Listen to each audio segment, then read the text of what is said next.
My name is Mark McKenna. I'm a faculty member at the law school at Notre Dame, and I'm also the acting director of the Notre Dame Technology Ethics Center. We have a great program today, so I'm not going to take very much of the time away, but I do want to just spend a couple minutes telling you a little bit about what the Technology Ethics Center is, since this is the kickoff event and it's a new initiative at Notre Dame. The Technology Ethics Center is a university-wide multidisciplinary research program that focuses on enduring and emerging questions about technology ethics.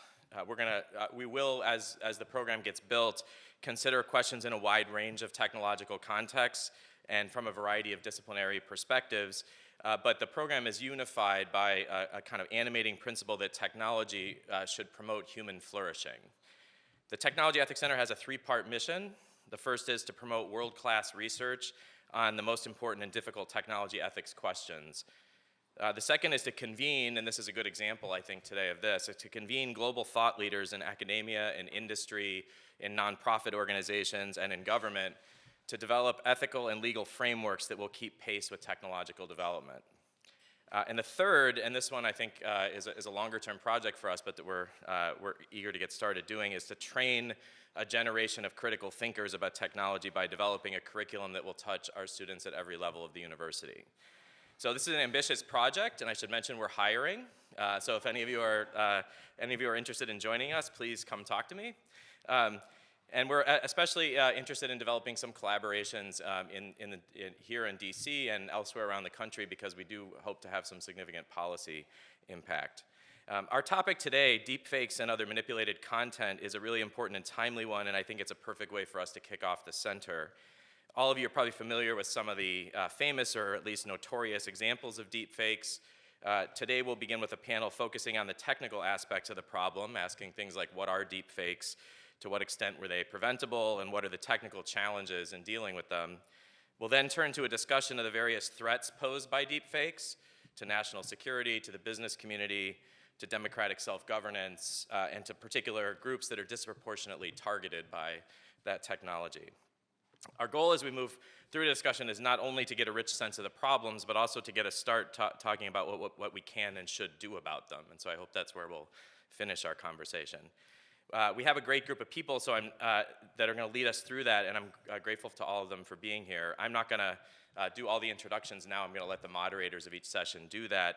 But there is one person I'm going to single out and maybe embarrass a little bit, and that person is my friend Danielle Citron, who's sitting behind you, who, if you might just heard, is just awarded a MacArthur Fellowship. So.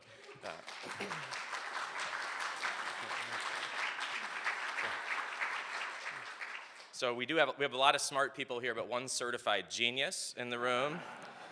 So Danielle, all of us who've known Danielle for a long time knew she was a genius already, but it was nice of the MacArthur Foundation to finally recognize it. So before I invite the last panel to the stage, there are three people that I want to thank for putting this together. Pat Gibbons, who many of you met probably coming into the room, is the Executive Director of Academic Communications in the Provost's office at Notre Dame. He really helped put this event together and to market it, located the space for us, and we couldn't have done this without him. Kate Gary, who's not here, but is the Director of Communications and Marketing in the College of Arts and Letters at Notre Dame, and she basically created all the materials and even put together a website basically from scratch and on very short notice for us. And then Alicia Sakow, who you maybe have met at the table out there, is the events coordinator at the law school. I routinely ask her to do impossible things like plan a conference that's away from campus in places she doesn't know, and she always pulls it off, and we're grateful to her for her help too. Okay, so with that, I'm going to invite our first panel to the stage and turn things over to my colleague Nitesh Chawla, who will introduce the panelists. Thanks.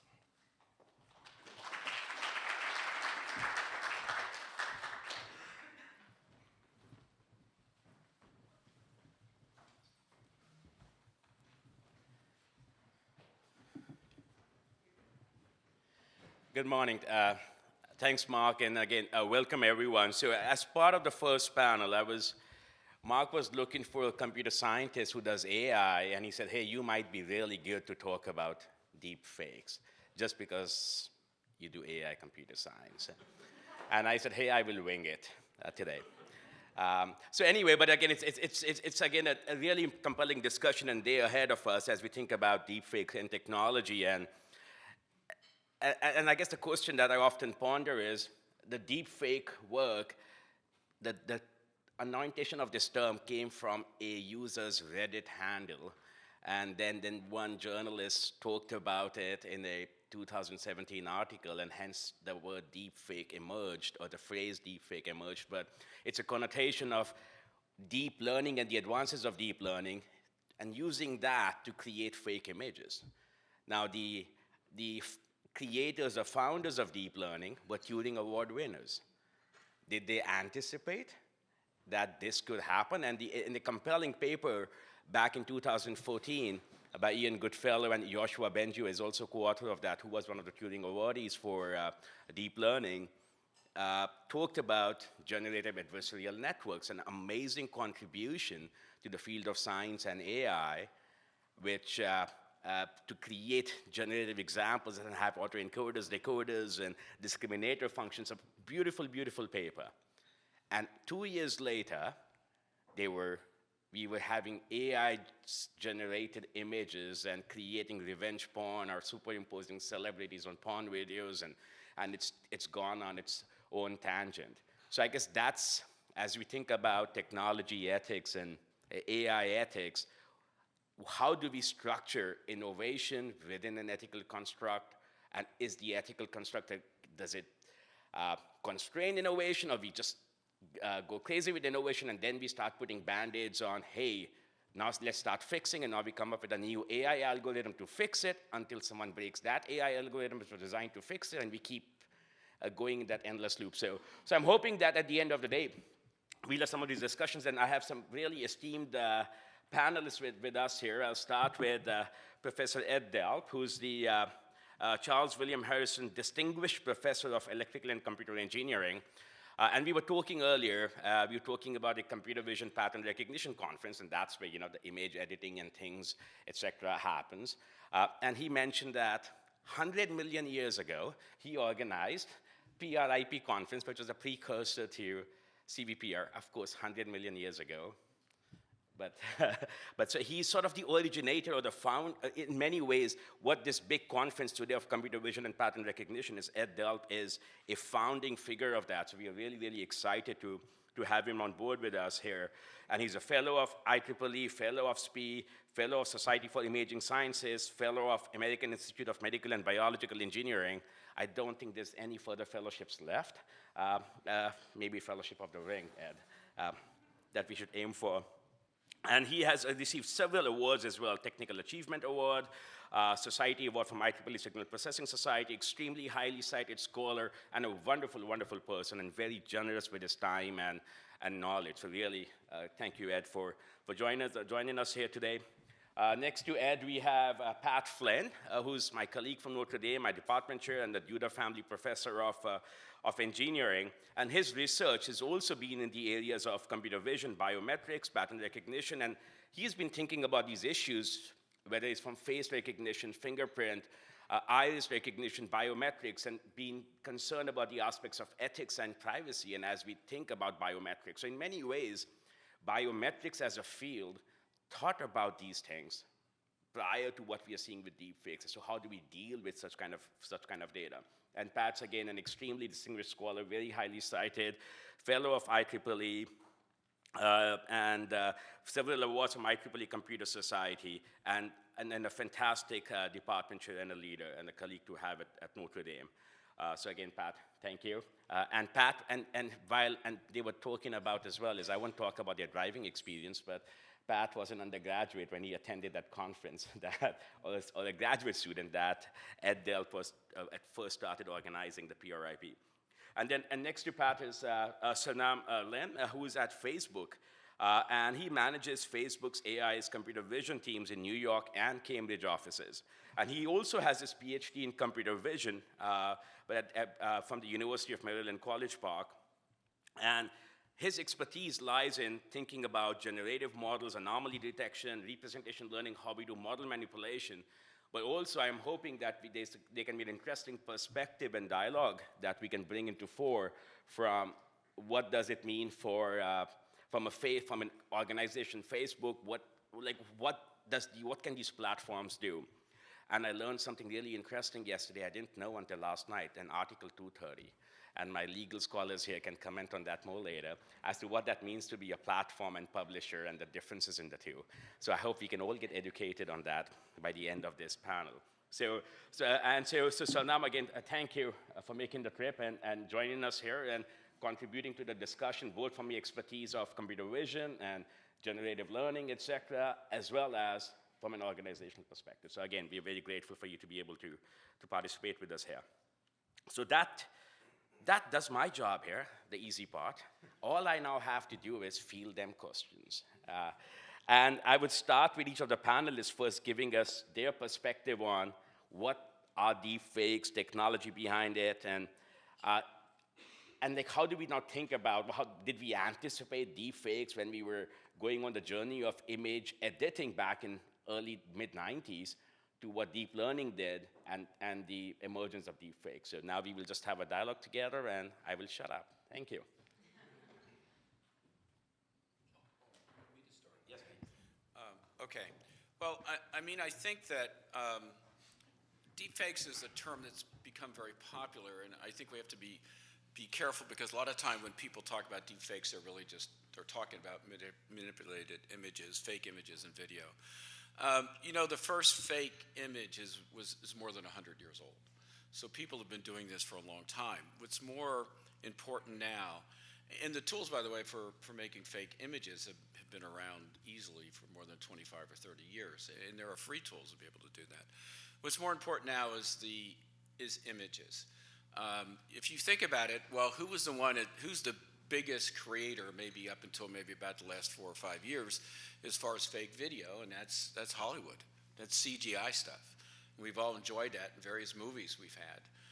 I remember there was in the TV series Sopranos, the character Tony's mother actually died, and they reinserted her into the next year's of episodes so they could get some closure on her actual death. So Hollywood's been doing this for a long time. So why is people interested in it now?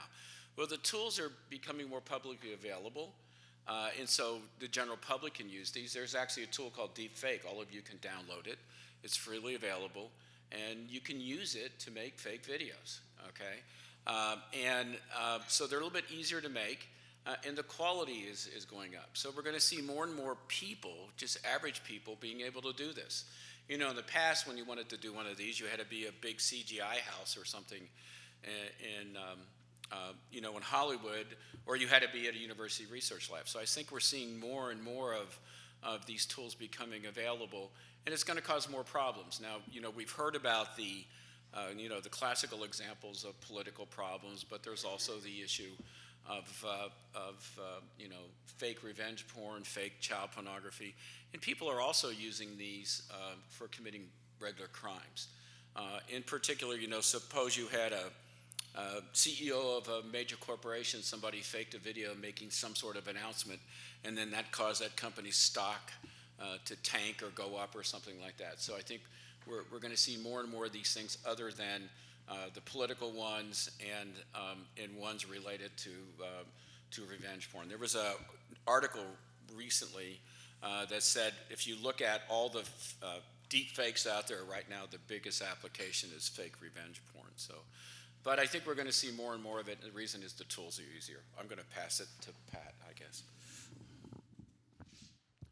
Thanks, Ed. I think it's worthwhile to reinforce many of the points that Ed made as I was thinking about this panel and some of the key messages. One of the big ones is sort of the dual use aspect of this technology. There are legitimate reasons to make synthetic videos. Ed provided a good example in the case of Hollywood. The same technology is used to make videos that we don't want to see, that were made for a reason. One of the big challenges going forward is as the technology improves and more people have access to it, there are going to be economic incentives behind the generation of synthetic content. And so how do we line up disincentives to match those? I think that's going to be a big challenge for us. Another aspect of this that's very important that Ed touched on is open source. In a sense, the deepfakes technology and the software that's available represent a real achievement in the community of people who do research and release software, in that there has grown up a culture around making software free, and that's had a lot of positive benefits. There are a lot of pieces of internet infrastructure and applications are built around software, are built on top of software that was provided for free. This deepfake software that's available is another example of that, and it shows you a use that certainly in many cases is not positive, is not productive or constructive, but it's difficult to tease apart the uses when you contemplate a software release. So as a computer scientist, it's actually rather a concern, because we as researchers did not have this in mind when we worked on the software. We perhaps should have. I will admit to a failing in our community, but now we have a responsibility to try and figure out ways to create disincentives for this. There's a lot to be done. I think that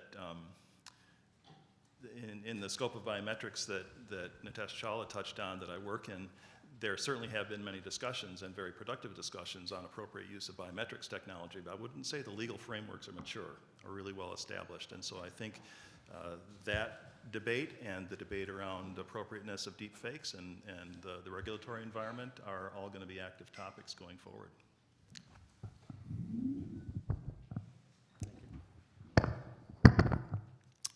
Hi.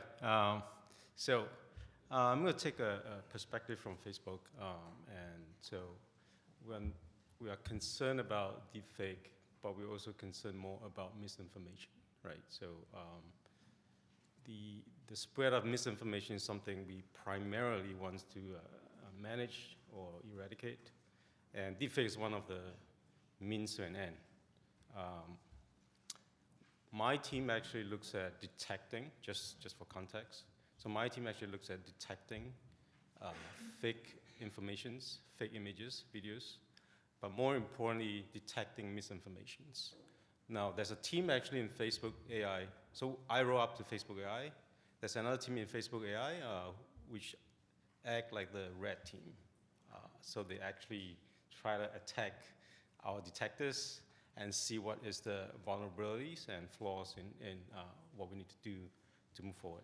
Now, some of the concern that we have, at least from my team perspective, is the future attack vectors, which is, so we just went down to CVPR this year. For those who doesn't know what CVPR is, it's one of the premier computer vision conference, and it was in LA this year, I think, right? LA, and we went there, and I went to these sessions on GANs. All right, so deepfake actually is created by GANs, which is stands for Generative Adversarial Networks, right? And so we went to this session. I went to this session on GANs, and there was like 15 oral papers on GANs or something like that. And so including the oral, which is 3 of them, and then the spotlights. So the point I'm trying to make here is that from our perspective, we are more concerned about the future attack vectors, because it's coming out just like that. And as Pat has alluded to, 20 years ago when I went to grad school, there's no GitHub. But today, you can go, before you do any research, you go onto the internet, you type in what you want to work on, and look for code first, right? That's the way the younger generation does today, right? So it's readily available, and so our concern is how can we be defensive against future attack vectors. On that, from a technical perspective, we look at more on anomaly detections. So we are not looking at, it's very easy with deep learning, with this day and age, you can take deep learning and train a model, and you can differentiate between real and can differentiate between fake. That's fine. It's easy to do. I was at MIT, and there was this high school CS competition, and they were showing all these posters, and this high schooler is presenting their work, working on creating fake faces, and these are high schooler, right? So it's amazing what is possible these days. So what we want to do is we don't want to be just defending against or detecting like what we know now. Is detecting what we don't know, and how do we do that? So our philosophy is more like towards the end of anomaly detection. So we want to actually model what is real images. What are the images that you take with a camera? So there's iPhone, there's, I don't know, Android phones and stuff like that. And we are trying to model that as our real images and then use that to differentiate between the future and the current generated images and videos. So there's a lot of technical details here, but I'm not gonna go into the weeds of this. So that's our philosophy. I also want to kind of emphasize a few things as well from Facebook perspective. By no means is Facebook thinking about automating the detection of all this deepfake. That is not possible, right? We are talking about billions and billions of images, in a week, and that's just images, right? We're talking about text, billions of them, right, and things like that. So our job is not to fully automate the whole thing, but our job is to actually flag it with good enough accuracy, and then present it to our reviewers, our human review queues, and then they go do the fact checking. Now, at this point, what they're doing is they're looking at every single one of them, so to speak, and that's not scalable, right? So our job is to just shortlist it, narrow it down, and then present it to the human reviewers to take a look at. Also, I think that I want to emphasize that Facebook is also very invested in working with the whole community on this. So we have academia collaboration with different universities, and we announced that not too long ago with MIT, with Berkeley, with Oxford, with Cornell Tech, and all the schools. And we have deep collaboration with them. We want to pick the brightest brains and come to a solution together. So that's one thing I want to kind of emphasize on. And then the last thing I want to emphasize on is this. So from a Facebook perspective, we are trying to figure out how can we be able to explain why something is a deepfake to the users, right? Now, that is a holy grail, right? It's explainable AI, XAI, sometimes we call it, and it's a very hard problem, but really at the end of the day, you want to be able to explain why you think this is a deepfake, right? As deepfake gets better and better, it's almost undetectable to the eyeball, right? You need to be able to say, hey, I think this is a deepfake because I found a patch in this image that came from another patch, for example, just for illustration, right? And how do we do that? Those are the kind of technologies we're looking at. So thank you all for your input on that. So Nam, you mentioned the relationship between deep fake and misinformation, etc. So and it's a question for all of us here, and especially the panelists too. So if you think about the misinformation campaigns, that days, I mean, it's already done now, and it can scale where I can create a perfectly looking press release, automate it through a machine, and generate multiple versions of it. So that's, in a way, good-looking fake news, right? Which seems real, sounds real, and there are fake paper writers machines existing today. While that hasn't become as mainstream, perhaps, so if we were to take lessons if there are any lessons to take from deepfake from an image and video perspective, what could we do, or if anything we can do from a misinformation perspective, just to draw that relationship between the two? I always go first, okay. Well, I think that if you're talking about multiple modalities, if you're talking about maybe images and text and video, I think there are things that you can do to be able to detect this. And again, I'm talking from the technical point of view. You could look at certain things about context. Does it make sense relative to what the text is saying relative to what the video is saying? And we are looking at problems like that. And actually, there's a program that DARPA is actually going to be standing up very soon. And Matt Turek, who is here, is the program manager of that, might say something on the next panel. That's actually going to look at this whole idea of looking at semantic forensics and how you can take information from images, video, audio, text, and be able to use that to detect whether or not that content has been manipulated or is fake or synthetic. So I think we're going to see those tools. The research community is very interested in this. The research community has been working on this for a little bit of time. And so I think we'll see things like that.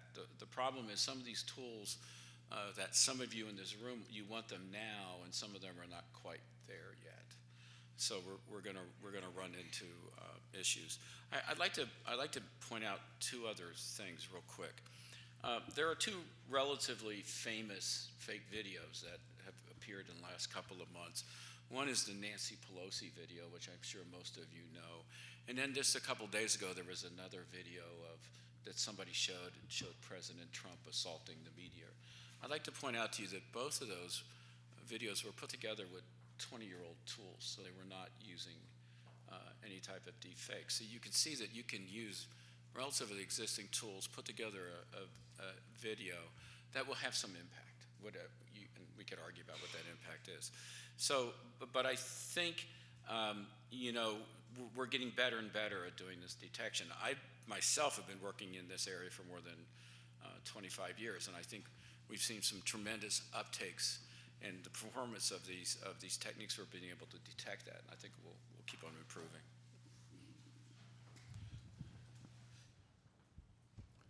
To amplify a bit on my understanding, I don't want to put words in Matt Turek's mouth about a new program. I think it's very useful. It's been very useful in helping the research community who are deeply invested in this and trying to understand it, to frame the problem of deepfakes for sort of the next several years. And the key questions are: what was done, why was it done, and who did it?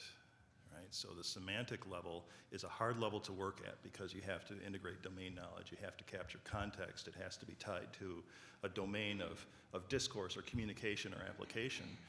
But assuming that the right sort of representations can be built, you can move beyond analyzing an image, saying that in this region there is evidence of a manipulation because this happened. And that is, was the state of the art a few years ago. Perhaps the state of the art is still dominated by such techniques. You examine pieces of an image, you look at natural statistics of what images tend to have in them, and then you make a judgment about whether there's been a manipulation. That's important, and it has to continue, and there's more to be done, but the next level, the reasoning level, who did it and why, those are the key questions. And so I'm hoping for a lot of reasons that the technical community will engage very strongly in this next program.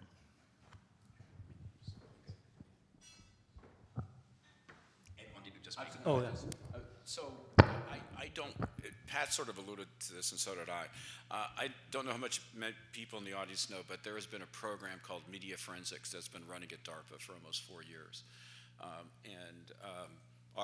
I'm leading a team in that effort, and that's been looking at, in particular, images, video, and audio.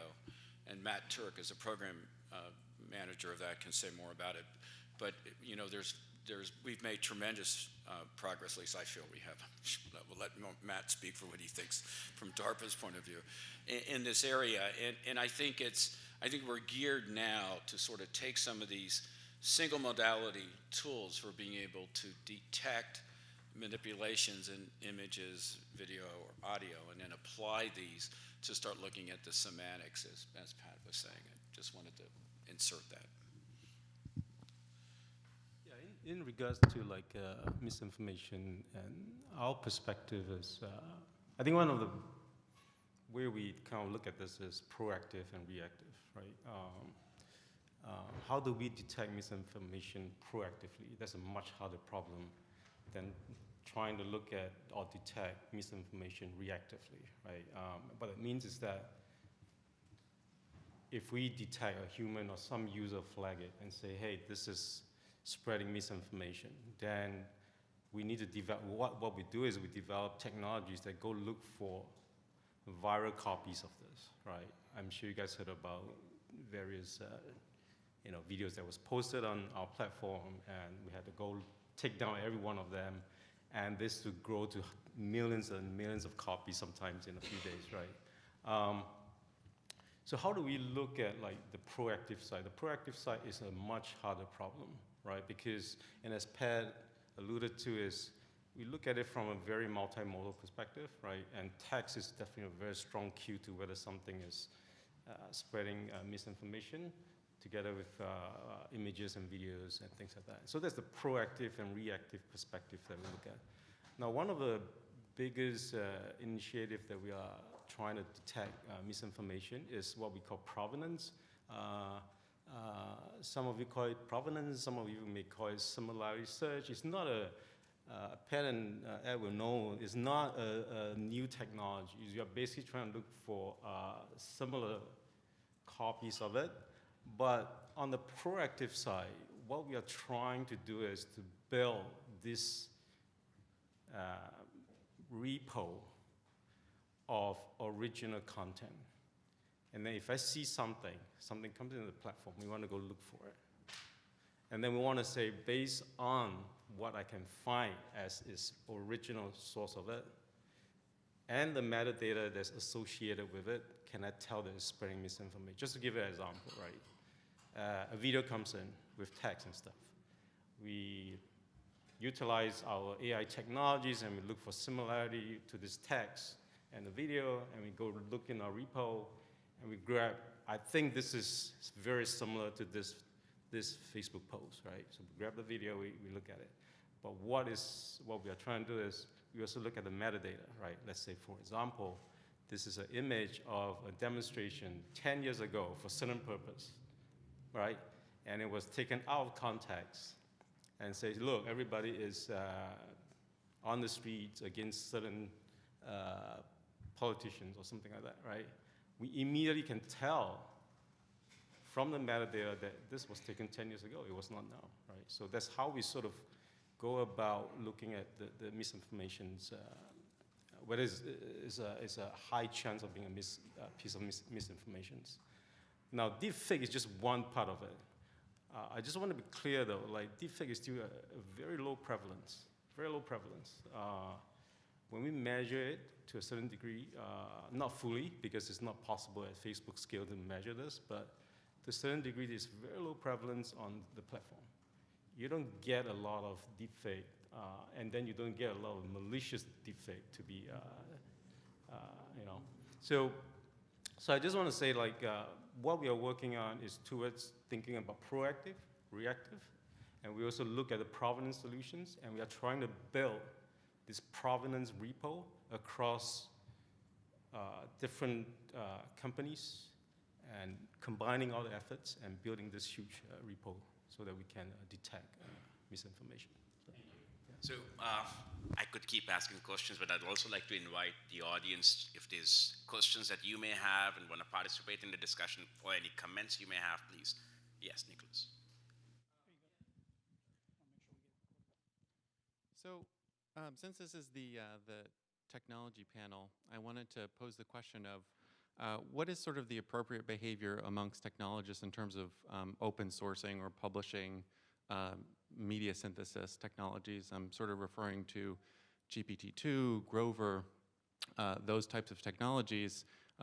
You know, we may not yet be seeing a lot of synthesized text out in the world, but when detection accuracy is only 92%, you know, 8% of a million is still a lot of fake text circulating. So I'm just interested to hear about what are the ethical obligations of technologists who are building these technologies in terms of publishing and making those models available? Yeah, that's a very good question. So I'll give you an example. In my laboratory, we do not and have never made any fake or manipulated images. We only look at detection. And I'm very proud to say our group has probably one of the better deepfake detection algorithms out there right now. I think it is a problem. Now, on the other hand, you know, I can't do my work to make a really good deepfake video detection technique unless I have some deepfake videos. So, you know, somebody's got to make the videos so we can use them. So I think there is a role for that. As far as posting code, it's a dilemma. There's no doubt about that. I mean, there is a demand in our community, in sort of the computer vision community, that when people publish their new results, they make their code available.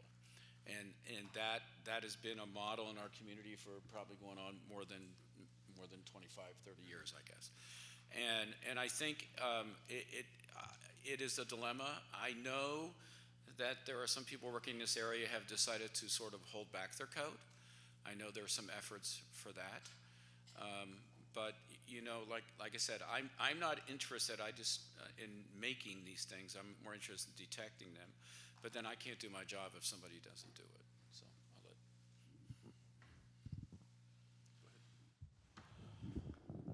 I'll let. I think there's a good question in the sense that Facebook is, as you guys know, very supportive of open sourcing. So we open source PyTorch, we open source all kinds of libraries, and we want to contribute to the scientific community. So that's one thing.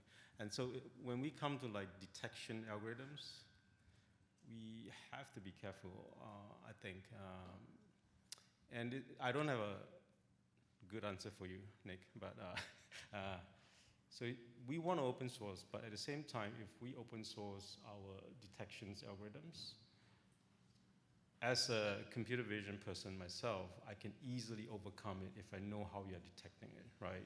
You guys have heard of papers by the same crew, Goodfellows, adversarial perturbation. I don't know whether you guys heard of that, which is to just add this invisible noise to an image, and suddenly the image of a cat become classified as a dog or something, or bicycle or something like that, right? And how did that happen? If I know your model, I can build adversarial perturbations to fool the model, right? So I don't have an answer to that question. And again, I want to emphasize that Facebook is really into open sourcing everything we have, or as much as possible to help the scientific community. But on the other hand, in this domain, as Ed pointed out, there is a dilemma here in the sense that we know that if I give a really good person who is well-versed in these things, they can overcome our detection algorithms. However, right, that being said, I felt like the point is moot anyway, because black box attack technologies, I don't need to know your technology, I can attack your models. So that's kind of a moot point as anyway, if we want to kind of hold back on open sourcing our detection algorithm. So anyway, I don't think I give an answer. I just want to kind of provide some considerations that Facebook has, yeah. So. Perhaps I can sound a hopeful note in this. In some sense, the questions that we're asking deal at least partially and perhaps to a large degree on moral formation, on people being good, responsible professionals. And to our credit, I would say that the information technology industry, the engineering industry, has a long history and a productive history of developing expectations of its members. The challenge to that, of course, is that not all the, and perhaps even not many, of the fake content examples that are being generated by scientists and engineers, right? So that's one of the downfalls of democratizing this technology to the point where anyone can use it. When it was hard to use and a small group was the one that used it, that group was generally part of a professional association or a small number of such associations with a set of expectations on behavior. Now it's a different story, but I think there is a great opportunity to do professional communications out of the industry that generated this around appropriate use and inappropriate use. Now, not everyone will listen, but I think we have an obligation as a profession to at least try. So, if I just may add, so I think it's an ethical dilemma. On one hand, good science requires reproducibility, repeatability, transparency. So as good scientists, we say to achieve those tenets of good science, we make our software available, we make our parameters available, and we are meeting the guidelines of reproducibility and repeatability, and we are championing the open source contribution. So anyone can take the code, repeat the experiments, get the same results as I got. But then that also then leads to the secondary use and purpose of it. So that's the ethical dilemma in my viewpoint, is how do we counter that, where there's one virtue, an important virtue for advancing science, and then it's also contributing to the proliferation, like the Deepfake app or whatever that app was called was just using PyTorch and libraries running on GPUs and getting things going and synthesis of images. So I think that's something that we really, and I don't know, so maybe some of the legal scholars and philosophers in the room can opine on that later. The Facebook gentleman mentioned, the risks of open sourcing the code, but has Facebook considered just making the capability publicly available? So it's not just Facebook's responsibility to detect fakes, but most of these are problems of individuals, and they have no capability to access whether it's the code or not. Could you comment on potentially the opportunity to make the capability available publicly?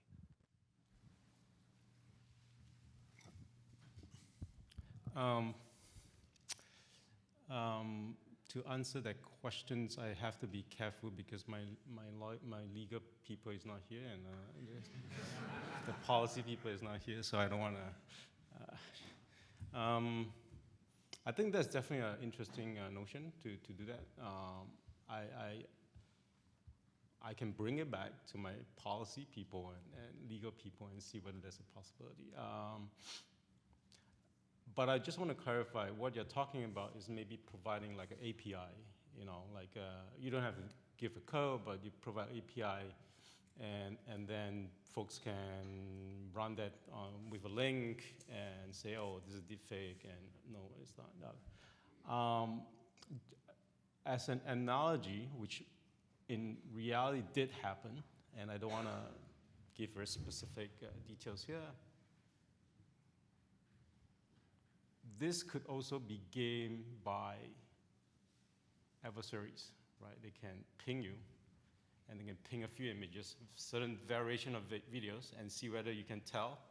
And this is what we call a black box attack. So I ping you, right? Or for example, I post on Instagram this image, I post on Instagram this image, and I post on Instagram this image, and they're all porn image, let's say, but I change my perturbations, and I see which one you can detect or not.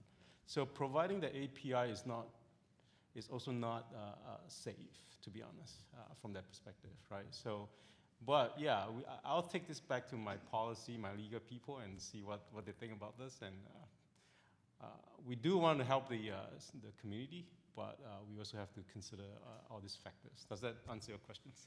It does. I'd like to follow up with Any other questions from the audience?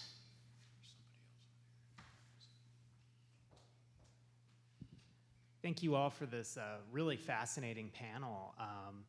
Professor Delp, you mentioned that when folks refer to deepfakes, they're often using this as a sort of umbrella term for multiple types of fake imaging technology. Why do you think it's important for folks, whether they're journalists or regulators or technologists, to instead refer to the specific types of fake technology rather than using the framing of deepfakes? I'm not sure from a journalist or legal perspective you really need to do that. I was just trying to clarify on the technical side. To me, I think I like to just call them either synthetic media or manipulated media. To a certain extent, how it was done really depends upon people developing tools to be able to detect whether or not the particular piece of media or content was synthesized or manipulated. It's just that the point I was trying to get across is many of these techniques are very old. Now we're going to see better ones with some of this deep learning approaches that people are talking about. But to me, some of the videos who have, in the popular press, have become the most popular or ones that are called deepfakes there was no deep learning techniques that were used to develop them. But I think the thing I'd like to leave you with is that these tools are becoming easier to use. They're becoming free in many cases, and people are using them to make manipulated images and video and audio. So.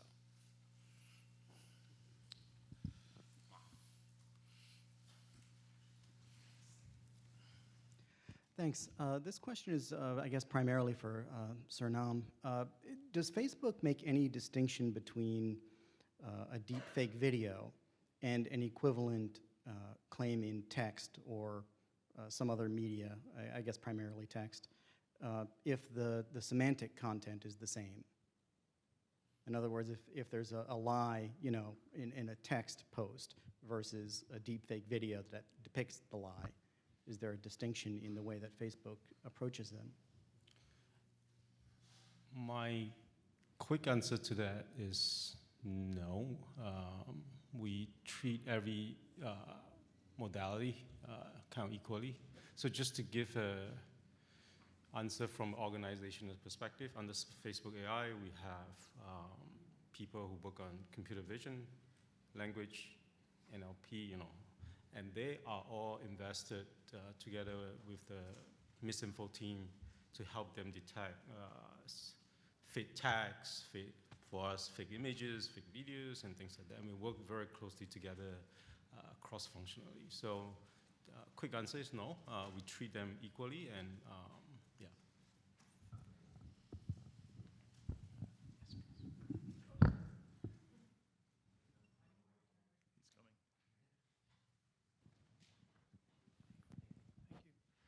This one will also be primarily for Surnam, but also for the rest of the panel as well.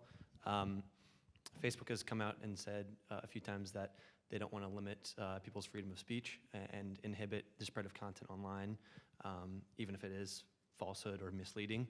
So I guess for the rest of the panel as well, what is our responsibility as technologists or as programmers to detect and stop the spread of misinformation or falsehoods, while also how do we balance that with allowing for people's freedom of speech and people to express ideas freely, whether online or in media or just in normal conversation? It's a very dangerous question.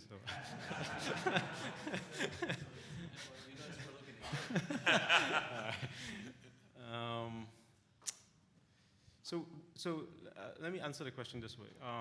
We work very closely with our policy team, which is a fairly sizable team comprising lawyers and who are very well versed in the policies making. We definitely do not want to go against freedom of speech, freedom of expressions, but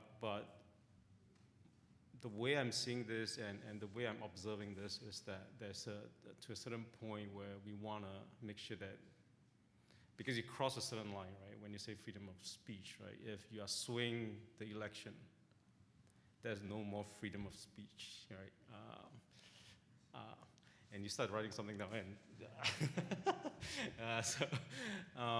so I felt like it's a balance we have to strike between the technologies as well as the policy team. And the policy team has, at least in Facebook, has a set of policies and rules that they inform us that says that, okay, what is soft emotions for certain detection? What is, but at the end of the day, what we really, as I talked about in the beginning, humans are always in the loop. I just want to emphasize that. Even if the algorithms is saying 99% this is misinformation, it doesn't get eradicated from the platform. It goes to the human looks at it, he do a fact checking, he spent 15, 20 minutes, I don't know how long a human reviewer will look at a post, and he makes sure that is okay to keep it on the platform. So I just want to emphasize that. Does that answer your question? Yeah. Okay, cool. So maybe a slightly related response that I think we struggle with as a society. When we look at an item of media, it generally is asserting something. It's asserting a truth. This person is doing what the video says they're doing. This statement that's being made is actually being articulated by that person. And synthesized content identity substitution, they all challenge that assertion. And I think one of our struggles is to develop the right means and understand the right methods for us to be critical and to decide when such an assertion should be believed or not. This is not strictly a technological problem. It doesn't have a strictly technological solution. That's one of the reasons why humans are in the loop. I think there are some simple solutions that are non-ideal. One of them is to not trust any media. In an era when institutions are not, when trust in institutions is being impacted by many forces, I think that's an unproductive response. But the alternative involves some work, some serious technical work, but also some reflection on what we value in media as a society, both from an entertainment perspective and an information perspective. So there's a lot of work to be done. Just to be brief, I mean, I think there are many academics that work in this area that are very interested in building tools to be able to detect these manipulations and the fact that maybe label of video has been manipulated or synthesized. So I think we are doing that, and I think the bottleneck is pushing these tools out so many people on that side of the audience can use them. And I think there has been, some of these tools maybe haven't been pushed out as quickly as I know some of you would like, but you know, we're trying, we're definitely trying. But I think there has been, on the technology side, I think there's been some tremendous improvements in our abilities in the last 5 years. So I think Mark's given me a 2-minute warning. So, I'll sort of wrap up again. So again, thank you all for participating and your contributions and thought process. Clearly, what's evident is that technology innovation will happen, and then we'll innovate technology to stem some of the challenges that will come to fore. But like we've been down on this road before where spam detection was a challenge, right? And the adversary keeps getting smarter, spams are existing, and we have learned to deal with it. We still get tricked by emails that say deposit $10,000 and you'll change my life, and there's still folks to do it despite awareness of that. But and that same detection, adversary, innovation challenge will continue with this. And perhaps my hope is, and that's something in my program at Notre Dame that we think about is, what if we could imagine an educational paradigm in AI or technology from undergraduates to graduate school, where we engage them to think about social responsibility and engagement. What if we, as computer scientists and technologists, embrace the idea of normative thinking and process at the origin of research, that what if, not just how. This is something I can do and I can get a great algorithm and a paper published and validate. Should we as a discipline, should we as academic institutions and journals and conferences force that issue on us? Because we all are connected. It depends on who shares that information with me. If I trust Mark more, even if it's fake information, I'll say, oh, Mark said it must be true. And then it just flows from there. Then I give it to and then I'm a trusted source, and then it just becomes truth because of who. So that connection and information sharing, and we are creating images and text, and we are providing all this training data for AI algorithms. We are creating the training experience for AI algorithms, all the images and text and data that we provide. So, and as we are developing technologies, if these graduates of these programs can go out and stop, pause, and think about these issues, perhaps we may be better prepared, where regulation is not stymieing innovation, and innovation is thinking about people, not just technology.